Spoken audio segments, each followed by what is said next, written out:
Hey now, you're an all-star. Get your game on. Hey now. Keep standing, Neal. Well, we're just all family. I know. We're just all family by now, aren't we? So it's just like let's just don't even put on any pretenses or anything. Just come on out. Come on, by God, it don't bother us. Good afternoon, everybody. Y'all doing good? Everybody doing good? It's full in here. So these sweet ladies, have y'all been here since the cooking this morning? They stayed. When we left from the cooking, they stayed right there. They stayed right there. And there for 7 hours, 8 hours. They've been on the front row just to see you. Yeah, she said you paid us. Is that what you said? You weren't cheap. I ain't got nothing. What you been doing today? I didn't do nothing. We went up. We got that cabana up there, so I went out. I laid out in the sun for I don't know, 40 minutes, 45. However long I slept. I don't know how long it was, but I laid out in the sun a minute, and then I went inside the cabana and went and lay down again. Yeah, took a nap. I told Neal I have had 2 naps today. You have had? Yeah. Good for you. 2. After the wine tasting, you had to take one. I saw you. Tasting. She didn't even mean to take that nap, but you're like. It's true. I mean, I'm not a drinker. I'll have a drink. Yeah. I mean, I grew up in a landmark missionary Baptist church home, and we didn't drink, we didn't dance, we didn't play cards, we didn't. So when you got away from that home. No. What I was gonna say, I'm just not a big. You all right? No. I mean, look at that city. What the heck? You want mine? No, I think one of the things is broke. It's got to be. You want mine? Oh, that is. See, I thought I was making it up. That's all. I'm good. No, You're okay? Don't worry about me. All right, don't dance too hard. Don't move. Don't move. Oh God. You really want another chair? No, ma'am. I'm good. I'm sitting right on this edge. All right. So how you doing, girl? Anyway, about the wine. So I just don't drink, and that wine tasting was fun, and it was. There is this great sommelier, wine ambassador up there. His name is Alvin, and he talked for like an hour and 15 minutes about wine. Do you know much about wine? Don't know a thing. I even had a wine line. You did? And that was bad. Yeah, people say, "Oh, yeah, well, tell me about your wine." I said, "It's got my name on it." I really don't know anything about it. I got into one of those little deals, and it sucked. It was terrible. I didn't make no money. I couldn't fool these people. I tried to fool them into thinking, boy, this is a great, it's from the sow pigs from Napa Valley, and they squeeze it at 2 o'clock in the morning. That's the only time. I just didn't have the spill on it, so I got out of it. Well, I got a lot out of the wine sommelier, but I didn't drink, I can't. So yes, I had to take a nap. I had like 2 or 3 sips. I'm like, I think I need to take a nap. Any of y'all go to the wine tasting? Anybody go to the wine tasting? Yeah. Was it good? Anybody, do you order there? Do you find something you like and then order? Is that the... No. Oh, those sample, yeah, those are dangerous. 4, yeah. All that, and then yes. Little pieces of cheese, and you shake it, and you see the legs on it, and then you smell it. Yeah. Yeah, eat this cheese and make some wine. Yeah, that's what I never could get down. When I was selling my wine, people would say, well, tell me about it. What was it? They would say that. What do you pair it with? I said, I don't know. Jack and 7? What'd you say? Jack and 7? Drink that and then drink that wine. Then you got a pair, a drink. Well, there's something that I do know that you know a lot about, and we have a whole lot of fun with you. There is just not many people I enjoy more than hanging out with you, and I think everybody in this room feels the same way. But I want to talk seriously about your Angel Network in Texas, the East. Thank you. You're welcome, because I want you to tell the story of what it is, how people can support it, how it came about, if you will, because there is this complete serious side to you that does so much good for so many people. Well, my wife and I started a foundation. We live in Longview, Texas, which is northeast Texas. And we about a 75 to 90 mile radius around Longview, which includes Tyler and Jacksonville, the town I'm from, in that area. We started a foundation called the East Texas Angel Network, and it's a foundation to help children with life-threatening or life-challenging illnesses, to help them and their families with expenses. And we are fixing to be in our 29th year. We've already started our 29th year. Wow. Yeah, and we've raised over $11 million to stay right there. Yeah. And it's just so touching because our daughter runs it. My mother-in-law ran it for the first 20 years, and now she still is a consultant. She still goes up there every day.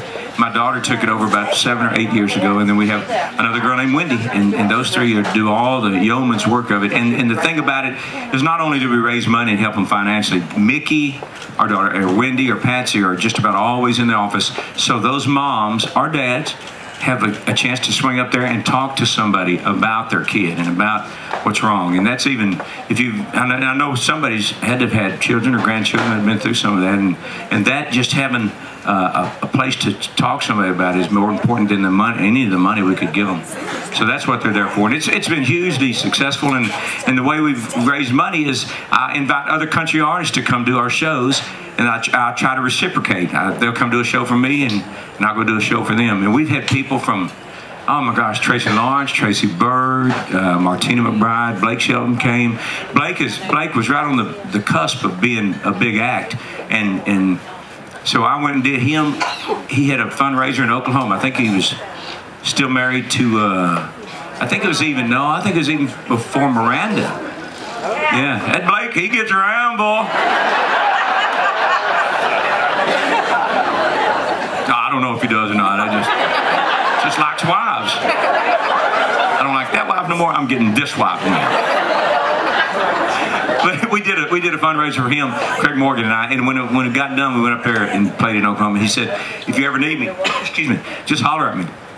So I did, and he ended up flying in from New York on a Saturday morning, played Friday night in New York, flew down to Longview, Texas, came down and just did an acoustic show. And he was absolutely fantastic. There's a reason he is so hugely popular, because he is so brilliant at what he does. He's quick-witted, he's sassy, he's charming, he's handsome, all the stuff, and then he knows how to interject it. You know, sometimes you get those people and they're just stuck up as hell because they think but he's not. He's perfect, and he's coming. We've had a lot of people. I mean, from Phil Bassett, just you name it.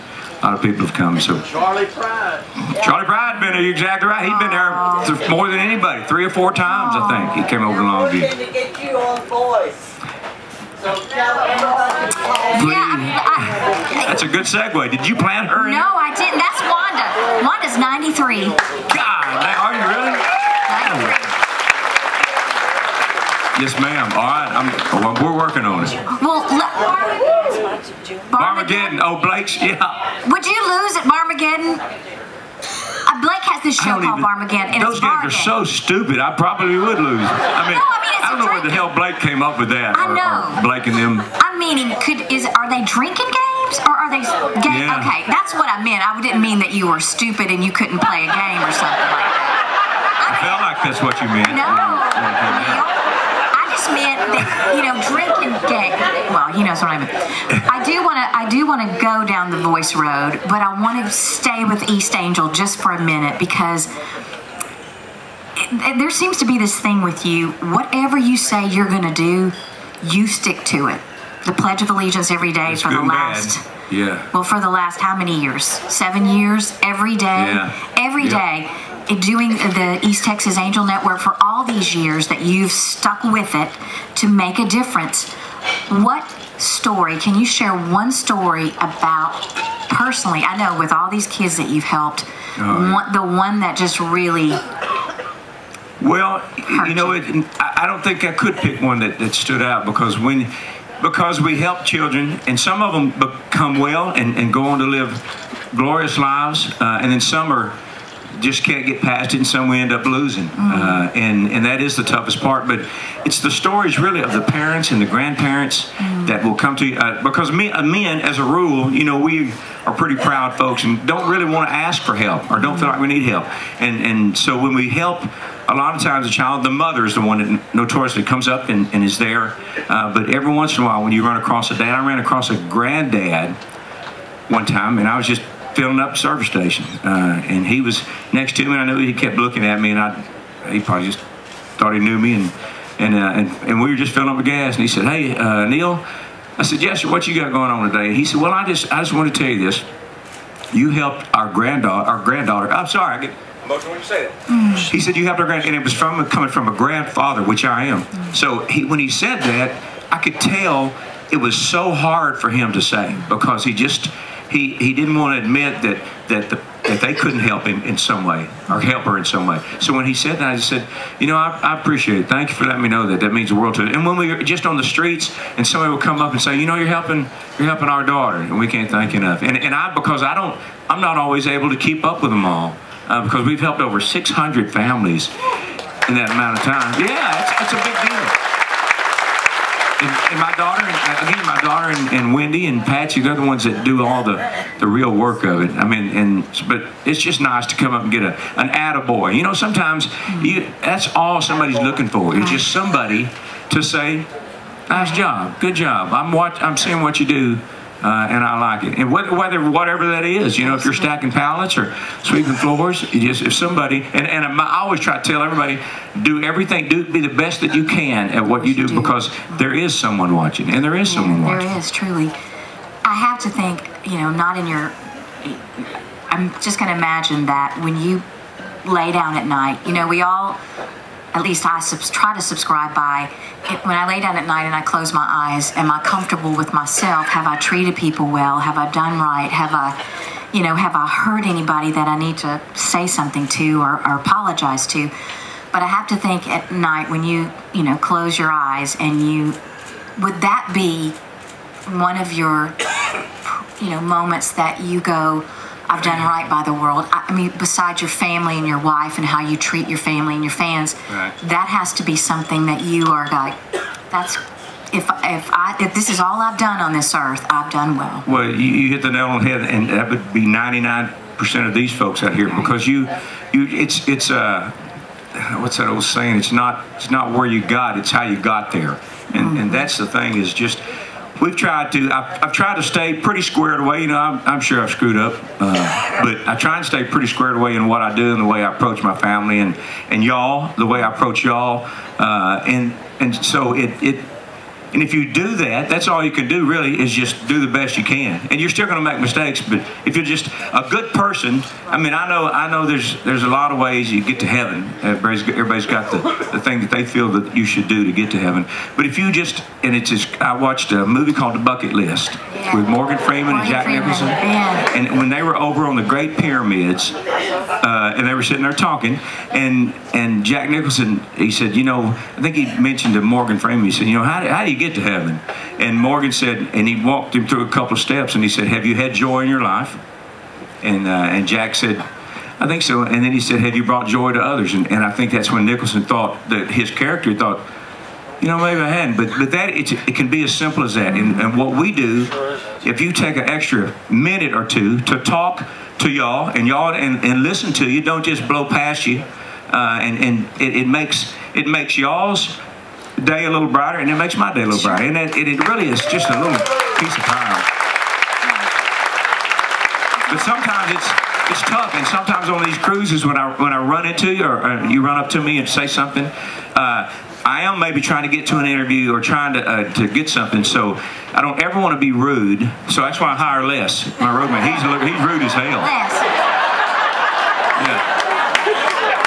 So when he does tear me away from y'all, and I'm cussing him the whole time, you stupid, and then when I get off, I go, oh God, thanks so much. I didn't think she was ever gonna quit talking. How long has he been with you? 32 years.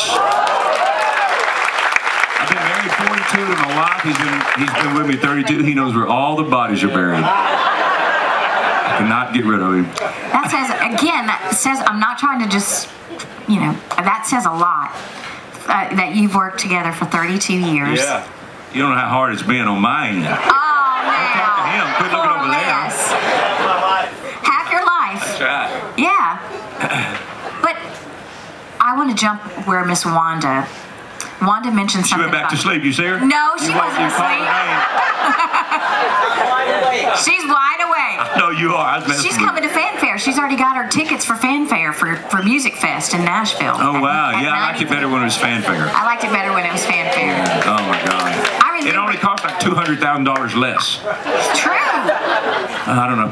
And hotels in Nashville are like $300 and $400, and just getting to Nashville and just all the traffic and stuff. But that's a whole nother story.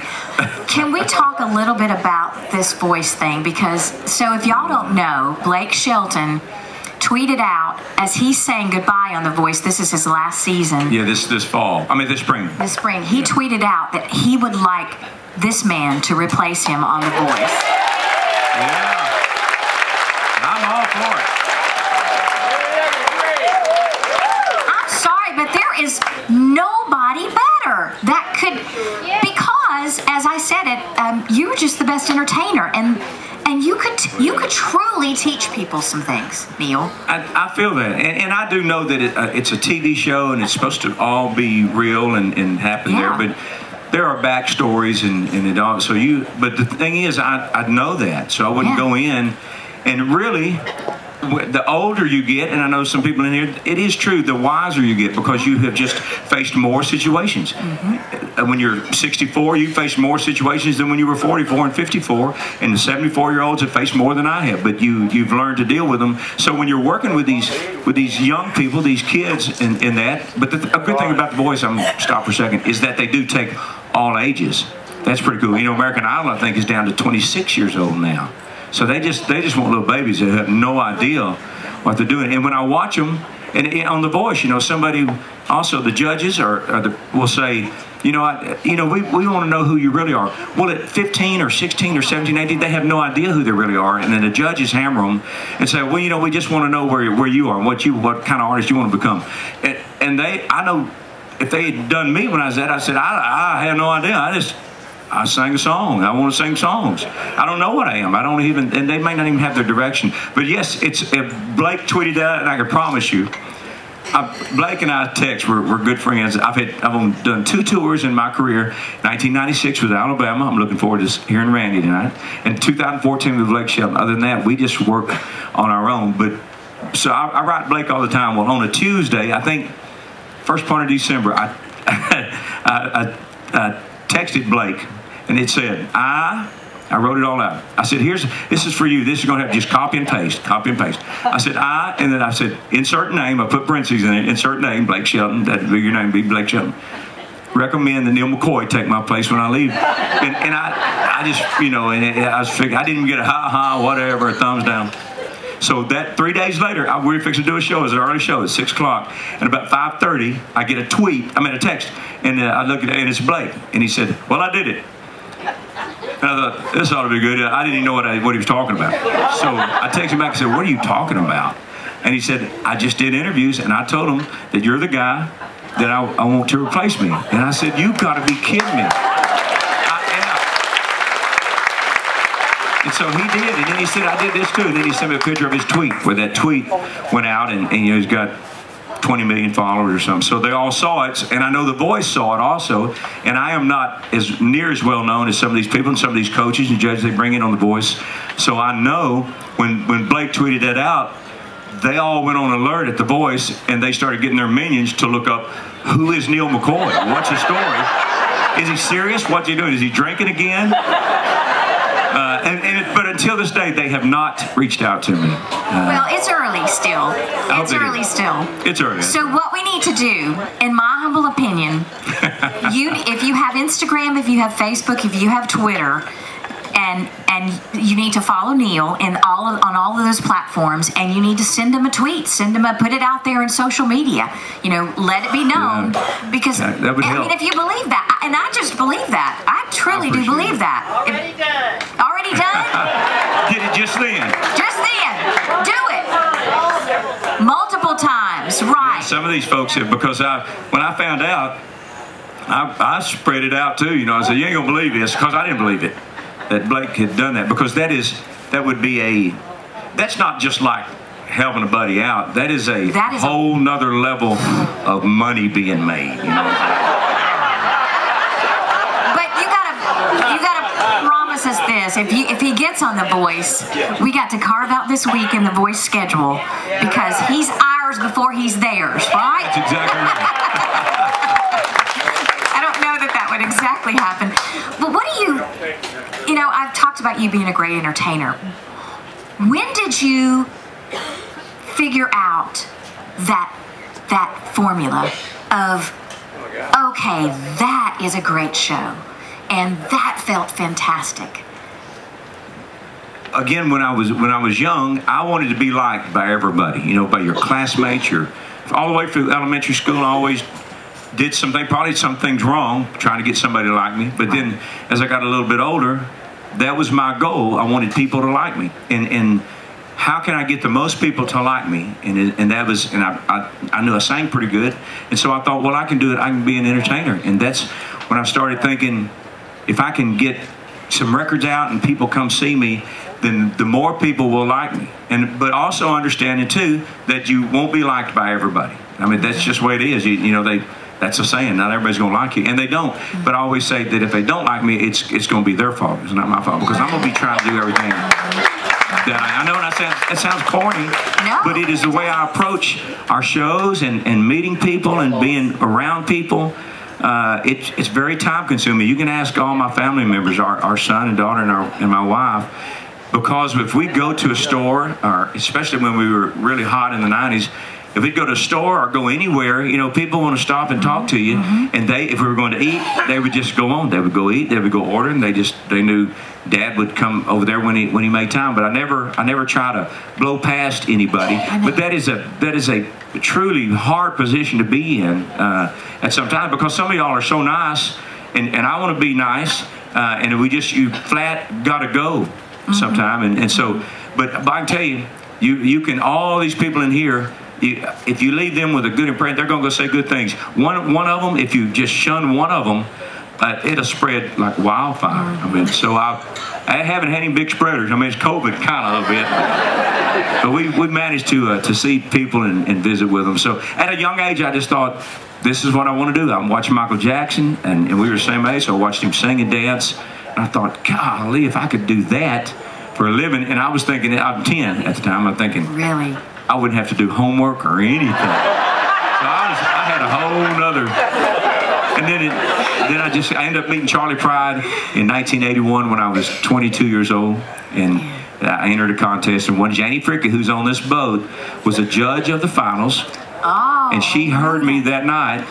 It had gone on for about 4 months, and I ended up winning, and she came to me that night, and she said, I don't know if Charlie Pride has helped a lot of people get started. This is in the 80s now, and he had already helped Dave and Sugar, Earl Thomas Conley, Millsap a little bit, and he had done his part, and she said, I don't know if he's still interested in helping people or not, but I think it'd be great for you to talk to him and see. So I went home, got my wife. We came back up about 2 weeks later, met with Charlie and Rosine, and they took us under the wing. And that's kind of how we ever got our first record deal. We sure miss him, don't we? Oh, yeah. Oh, my gosh. Yeah. What a great guy. Thank you. Yeah. If you did land on The Voice. Let's get back to that. Because what would be the one thing, you know, what would be the first thing that would be your nugget to share? Oh, of some type of wisdom? Yeah, for entertaining, for singing, for performing. You know, you got to figure out who you are and what you're going to be and how you're going to approach your entertaining life. But I always try and help kids, believe it or not. I do talk to kids, and one of the things I first tell them is, when you're going to be a singer, if you're going to be a singer, learn your lyrics. If you want to be a great entertainer, learn your lyrics. Put them just in your head. Remember them to where when you're singing, they just come to you. Your lyrics come to you. Because then, once you've got that, then you can now entertain, and you can concentrate on people or a section of the audience, wherever you are. Because once that's in there, you're not thinking about, oh my gosh, how's this next verse? Because once you do that, you no longer are entertaining. You're not engaging them. You're disconnected. I think that's one of my biggest thing. And then just pace yourself, because it's a long road, and sometimes you're gonna ride that road and you're not gonna get there. The stars truly have to align for you to be successful in a lot of these big businesses, where it's an actor, where it's an entertainer, a singer, or a songwriter. You just keep hammering away, keep doing the best you can, and maybe you'll get that break. I don't know. It's hard though. I don't know a lot of things to tell them, but. No, but that's exactly right. You have to really be who you are. I used to work for a man. Did you ever know a man named Blake Mevis on Music Row? Oh, yeah. When I moved to town, I worked for him. I was his secretary. I, helped his publishing and answered the phone and things like that. And he always said, you just have to have the dust. Yeah. You don't have to be the best singer. You don't have to be the best musician. You just have to have this intangible quality. That's that and magical. who knows what it is? Yeah. Well, it's that thing. It's that intangible whatever. Well, I tell our son who's in L.A. trying to be an actor. I say trying to be an actor. He is an actor. He's a good actor, right. But he's trying to get paid now. So agents are managers in the house. Oh my God. No, okay.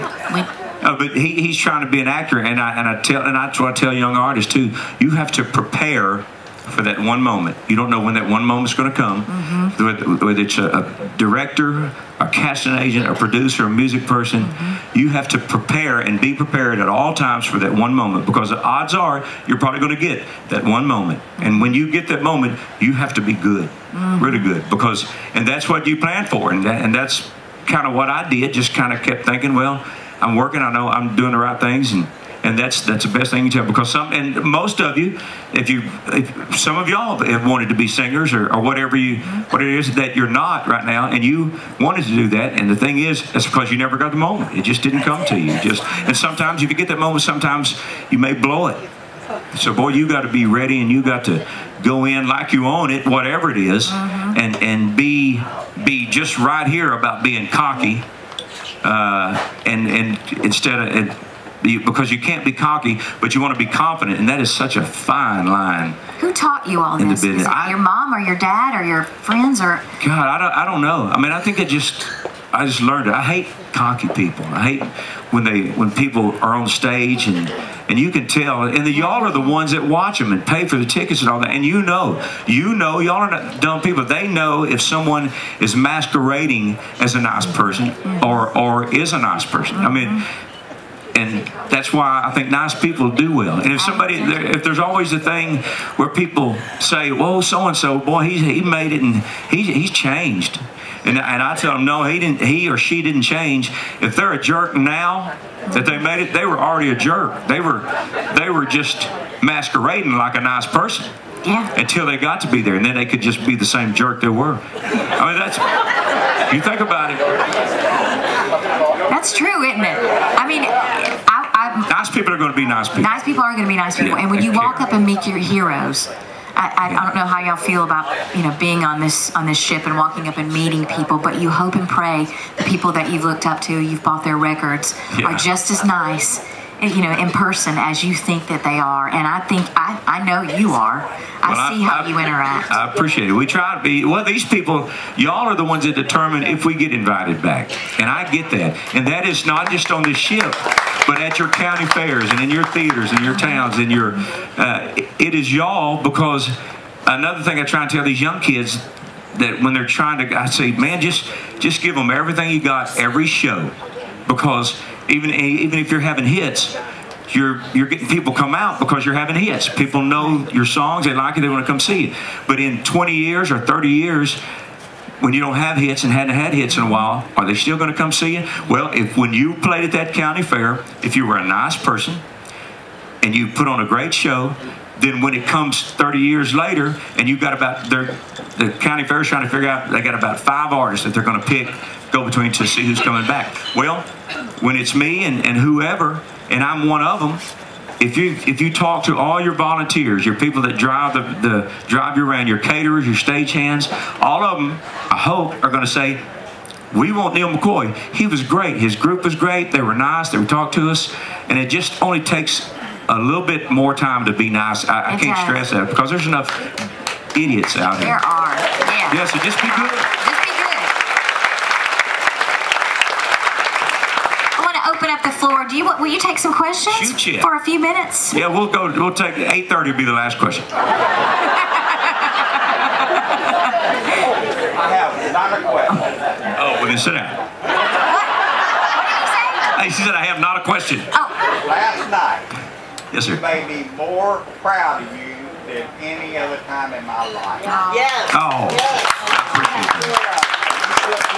Buddy, Mark Chestnut, yes, sir. The way you handled that was just blessing. And I am so Well, proud thank of you for doing that. I thank you for saying that. Y'all, some of you, I think, you know that were at the first show. I know I didn't see the first show. I got there. My family, we wanted to go back and say hi to Mark. And we were hearing, though, as we were getting closer to go and see him backstage, that the first show wasn't good, and he was way off his game. And he was, you can say that, because I know he was, and that wasn't I can't make excuses for him. He's been through a lot, and he's still going through a lot. And physically, he's been off the road for about 2 years with major back surgery. But still, and if he feels like, and he was so depressed when I got back there stage to see him. He was just down, and I said, "What's going on, Mark?" And he said, "Man," he said, I couldn't remember my lyrics. He said, "I'm just not singing good." And I said, "Well, here's the deal. That show's over. You got another show here in about 20 minutes. Think about that. These people, you didn't do your job. You just didn't get it done." And he said, "I didn't. I couldn't remember lyrics. I couldn't." And I said, "So that's over." And I said, I'm going to be here for the next show." And he said, "Oh, that makes me feel so good." He said, Would you introduce me? Can you come sing with me?" And I said, "I won't sing with you because I don't know your damn songs." I mean, I like it. I hear Bubba shot the jukebox one more time. But I told him, I said, "No, I ain't going to sing with you, but I'm going to," he said, "Well, can you talk to him for me?" And so that's the only reason I went out there, is because he has been struggling with a lot of things. And I think he may be even trying to figure out if he wants to stay in the music business, because he's been off so long. He's gotten used to being home, and now it's tough. And then his voice is not in shape. He's physically not in shape. It's harder than what you think it may be to be out here. There's a lot of work, and you have to stay in the game and all the way in the game. And if you start questioning yourself in any part of the game, it plays tricks with your mind, and then you're just not very confident. So that's the only reason I wanted people to know, at least he wasn't drunk, believe it or not. I mean, I've seen him drunk, but he wasn't drunk last night. He did drink a couple of beers, I heard, but an old drinker like that, it'd go more than a couple of beers to get you drunk. But he really is a sweet person, and he is feeling just as bad as y'all felt or may have thought of the performance he did. But we have them. We don't, I've never had one, but I know people have bad performances. I long to have one of those one time just to see how it feels. I really Don't. That was very proud anyone could have. Oh my God, well thank you. I appreciate it. Thank you. sweet lady who's been here since 7:30 this morning. Yeah. 7:30 this morning. I know, it's so stupid. And then we did the cooking show, and then she just sat right back down there like, "Where are you going?" "I'm going to be right here for the 5 o'clock. for She's the been interview." sitting here all day. I hope you ate. Oh, okay. Oh, you had to go to, they had mass in here. Okay. Yeah, and if somebody's trying to have mass, you need to move. Because they're connected. That's right. That's right. Do you have Yes, a ma'am. question for Neal?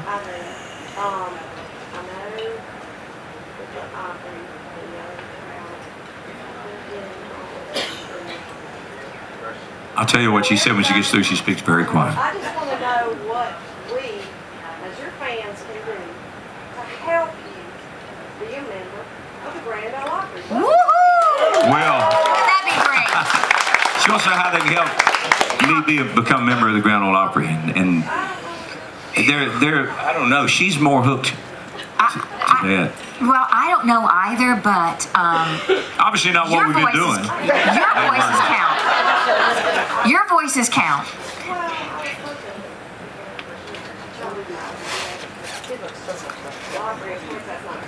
Right. That would be so deserving, wouldn't it? For Neal McCoy to be a member of the Grand Ole Opry. Well, I understand what that's sweet of you saying. No, it's the darn truth. And I do know that the decision is, and if you look on their website, it says it's kind of a managerial decision, and then it's an artist managerial, can you commit to so many dates and this and that and the other, which I know you could. Yes. Which I know you could. Well, I can't commit to as many times as they would like to hear. I've never formally been told how many performances you have to have throughout a year if you're going to become a member of the Grand Ole Opry. Because I still live in Texas, so I don't. It's easier for the Nashvillians because they can now. There's the Opry on Tuesday, Wednesday, Thursday nights. So to fulfill their obligation, they can just be at home, run down and sing a couple of songs, and then go back home, and that helps them. And it's quite a number of times. And so I've never lived in that. I've always lived in Texas. So the only time we go through Nashville now is when we're driving up north or northeast. We'll drive through Nashville, and we'll stop there for 8-10 hours, let our drivers sleep, and become legal again to where we can get up and leave. And so I'm not. Sometimes we do. Sometimes we don't. Yeah, but I threw that for anybody in here, DOT, works for DOT. But there are a certain amount of times you have to perform there. They like to perform there. But I don't know. Yeah, sure, I'd like to become a member of the Grand Ole Opry. And I see all the young kids that are becoming members. You know, they're putting in these young 20-year-olds and 22-year-olds, and you wouldn't because of the mindset that you're under. But I guess they're trying to make sure that the Opry survives a long time, so they're putting younger people to engage the younger people to start coming to the Grand Ole Opry and start absorbing it. But it's to the guys and girls that are our age, it does not seem fair every once in a while. I sure wish with all my heart, because can you imagine? So the best times in the Grand Ole Opry House, in my times of hosting those shows, Charlie Daniels singing The Devil Went Down to Georgia, Lee Greenwood singing God Bless the USA, and the Oaks singing Elvira. And if we could add you to that, if we could add Neal McCoy to that. Neal McCoy singing The Shake. Sing The Shake.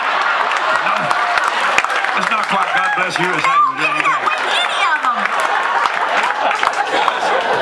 Great, all 3,000 people in that Opry House would be on their feet. They don't ever know what to do with the Opry when we show up. We scare them. Well, that's our second task for your homework. That's right. Okay? Neal McCoy fan. Anybody else want to chat? Neal, I'm going to be respectful of your time. The boss man over here will tell me when I need to stop. Good. Okay. Yes, please. Oh, God. Wait, hey, before, let me preface this.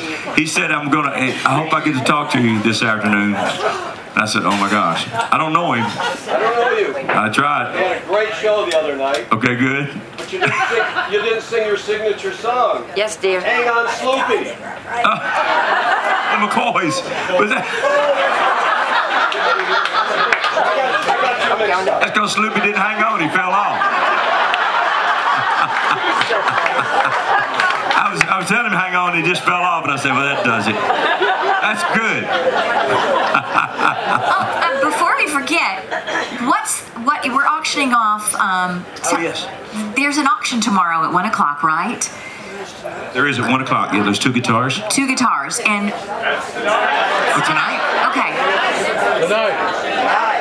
Oh, they're trying 6:15 and 8:45. Okay, great. All right. So we just didn't want you to forget about that, because I think that theirs are going to great causes too. Yeah. Right. There's a drum head. Yeah, There's a drum head. Yeah, that's a silent auction, and that money raised there goes to our East Texas Angel Network. Okay. Ma'am? It ends when somebody bids $10,000. It ends. That's it. We stop it right there. Tomorrow at 1 p.m.? Tomorrow at 1 p.m. $10,000. And I'm going to be for the drawing. I think I'm going to be there, and I don't know where it is. But At I 1 think o'clock? I'm there. Okay. So just look for me. I'd like to help you. Yes, sir. Google says you have to appear 12 times. 12 performances? 12? We can make that happen. We can? Well, I'm his manager now. Nominate her. She can make that happen. Sorry. I just jumped in there and said that, didn't I? You damn sure we can did. do that. He'll make that happen. We can make that happen. When you're just like my dang brother at this point, I'm like, sure, we'll do it. Neal, And if I can't make it, Nan will sub for me. She's right there in town. You're right? No less. Your job is not in danger. Yeah. I promise. I'm awake. Yes, ma'am. I just want to know how your grilled cheese sandwich was. It was actually really good. It was good. And we actually cooked this year. Last year we just burnt. We poked holes in it. And Yeah. I kind of felt bad at the end of that. I was like, well, that was kind of anticlimactic because it looked pretty and it tasted good. But Yeah, that was a terrible show we did this morning. You're not supposed to it was really cook good. stuff that people eat. It was good. Yes, sir. Go ahead. My hand is up for her. She's short. Oh. So give her. Yes, she is short. She is tiny. You're a midget. Hey, stand up. I may technically, but legally. Yep. No, go ahead and stand up. I mess with you. My question is actually a compliment. I don't think people realize the range of your music. Last night in the piano bar, you sang "My Eye Is on the Sparrow." That was an amazing moment because no one expected it. And then today you're singing Broadway with Nan. Yeah, I'm so well-rounded. One more reason I should be on The Voice. And the Opry. Put all that in there. And Where did you gain this? I mean, how did you go out, or did it just come naturally? You hear it and you do it. when I grew up, I was an easy listening guy because this is really a good story. I grew up, my older brother sang just around the house. My sister also. Our dad sang, our mom sang. So we come from a musical family.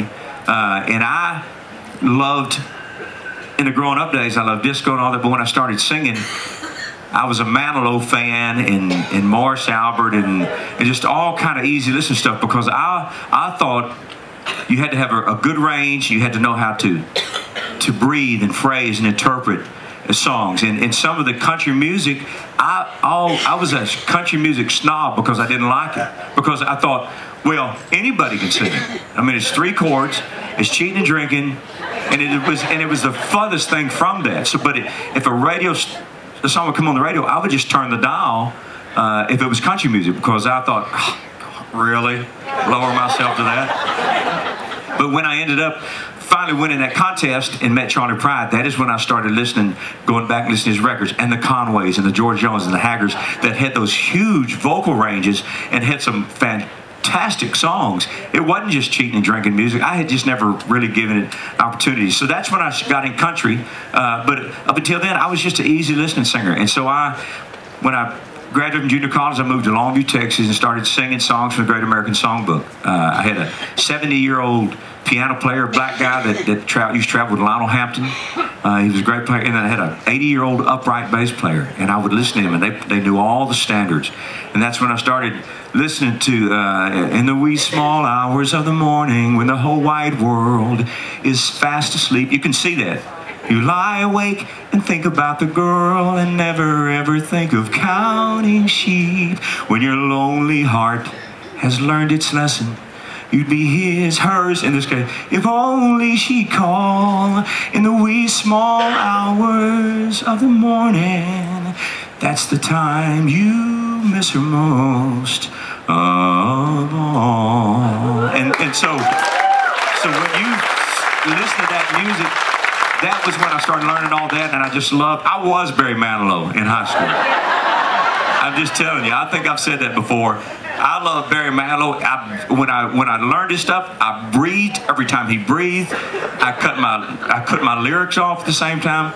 And so when I had a date I haven't told this in a long time. When I had a date in Jacksonville, Texas, and it's dark and late. Not too late because they had to be home by 11, so it wasn't that late. My parents were the ones that lived, son, that never happened good after 11. And they were exactly right. And now my kids, I backed that down to 10. Ain't nothing ever good happened to 10. But if I had a date, I was Barry Manilow. So when I would put on a Barry Manilow 8-track, and it never worked. The girl was sitting there on a date, and I just, I started singing. I wouldn't even, I started singing, I've been alive forever, and I wrote the very first song, and she's right there, and she's looking at me like, yeah, she's gonna be a singer. So it never got me anywhere, but I loved it, and I just love music. I love music, although I'm not as big a fan of the music nowadays. Every once in a while, sometimes they're still making great music in country and pop and stuff, but overall it just doesn't hit my ear, not like the old school.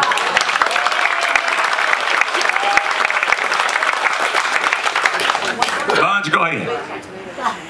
That lady's nickname is Buns because she used to bring us out Cinnabons on the road all the time. She's big Charlie Pride fan, and we have known her forever. I want to go camping. What? What? What did you say? You just got your You just got your $10,000 for the East Angel Network? Oh, wow. My God. Bless your heart.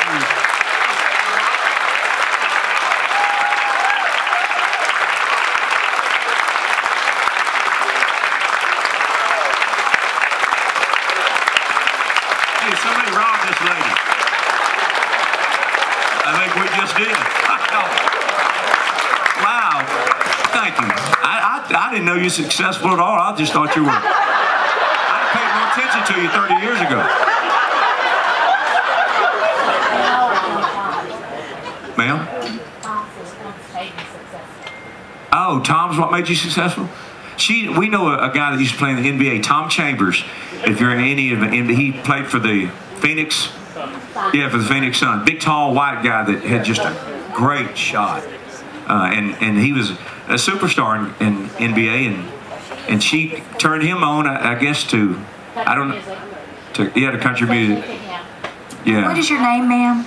Artie Sizemore. Well, thank you, Artie Sizemore. Somebody make sure you get that on tape so she can't back out. God bless you. Thank you. He was a big basketball player. I was his nanny for 20 years. Wow. Wow. She is a sweet lady. I didn't know how sweet she was, but. Well, God bless you. Now, what is that for? Is that for that drum head? What's that, honey? Yeah. Oh, For the drum okay. head. Take that off the market. That drum head. Done. Well, hang on, unless somebody gives more. But we got your bid recorded. Don't worry. We're gonna have to let him go. One more thing. Okay. Let me say one more thing. Yes, sir. I don't know, when you say the Pledge of Allegiance, I'm a veteran, Vietnam veteran. God Yes, sir. bless you. I'm one of the lucky ones that got to come home. I know there's many more veterans in here. There always When is. you say that pledge, it honors the United States, but it honors every one of us guys that sitting out here.